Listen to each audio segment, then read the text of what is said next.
কুরবানির পশু জবাই করার সময় জবেহে দাতার ছোট্ট একটা ভুলের কারণে আপনার কুরবানির পশু শুধু বাতিল হবে তা নয়, বরং ওই কুরবানির গোশত খাওয়াটা পর্যন্ত আমাদের জন্য হারাম হয়ে যায়।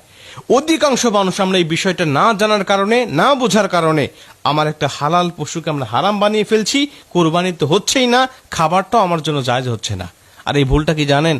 আপনারা দেখবেন যে অধিকাংশ মানুষেরা যখন আমরা কোরবানি করি, এই কোরবানির সময় যিনি জবাহ করেন ওনার অজ্ঞতার কারণে দেখবেন যে উনি কিছুটা কাটার পরে উনি ছুরিটাকে নিয়ে তার গলার মধ্যে খুঁচাইতে থাকে, অথবা ইমাম সাহেব অথবা অন্য কেউ যিনি জবাহ করলেন উনি জবাহ করার পরে পাশে যিনি কসাই থাকে, যিনি গলাটা ধরেছেন, তিনি একটু বেশি পণ্ডিতগিরি দেখাতে গিয়ে ওনার হাত থেকে ছুরিটা নিয়ে অথবা ছোট্ট একটা ছুরি নিয়ে দেখবেন গলার মধ্যে খোঁচাইতে থাকে।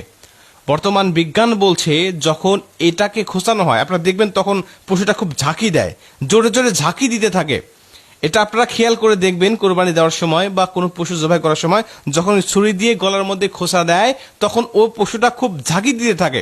বর্তমান বিজ্ঞান বলছে ওই ঝাঁকি দেওয়ার কারণ হলো খোঁচা দিয়ে তার একটা রগ কেটে দেওয়া হয়, যেটাকে স্পাইনাল কর্ড বলা হয়। এই স্পাইনাল কর্ডটা কেটে দেওয়ার কারণে পশুটা খুবই ঝাঁকি দেয়, মানে সে তখন স্ট্রোক করে।